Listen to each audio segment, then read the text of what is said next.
Hi there. I'd like to share some brief words of Torah with you about this week's Parsha, Parshat VaEtchanan, as well as the special and unique Shabbat called Shabbat Nachamu. Shabbat Nachamu, for it is the Shabbat that comforts us after the terrible day of Tisha B'Av, the 9th day of Av, which of course commemorates the terrible calamities and tragedies that has befallen the Jewish people throughout the ages. Shabbat Nachamu.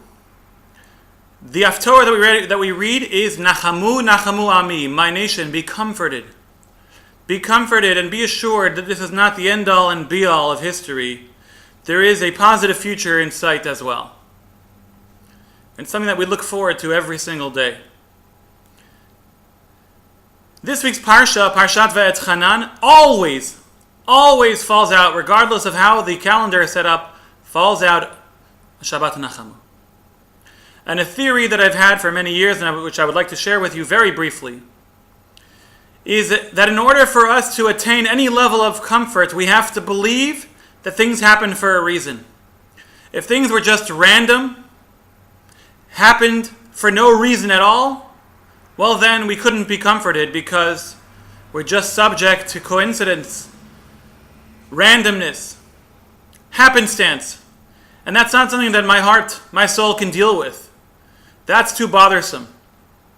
But rather, if we believe that everything happens for a reason, meaning God, and that is that Hashem has some sort of master plan, then I can be comforted at least on an intellectual level, at least in my head. My heart, maybe not. That takes much more. But at least intellectually, I know that what's happening is for the best.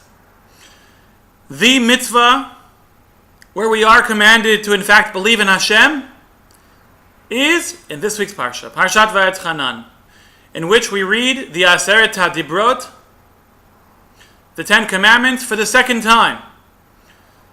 And of course, the opening is Anochi Hashem Elokecha, Asher Hotzeiticha Me'eretz Mitzrayim, Lihiyot Lecha Le'elokim. I am Hashem, your God, who took you out of Egypt, from a house of slavery, in order to be your God. This is the command to believe.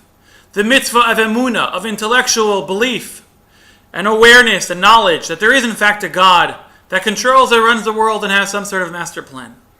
And that is, when we consider that, and when we learn to believe it, and when we go through the intellectual process wherein eventually we firmly make it a part of ourselves intellectually, and hopefully eventually emotionally as well, that emunah is that which will stand for us. It is that which will comfort us. May we all indeed be comforted among all the mourners of Zion. May we indeed merit the coming of Mashiach Tzidkeinu b'meher v'yameinu, so that the clear message, the idea, the fact that God is one, will become public knowledge. Shabbat Shalom.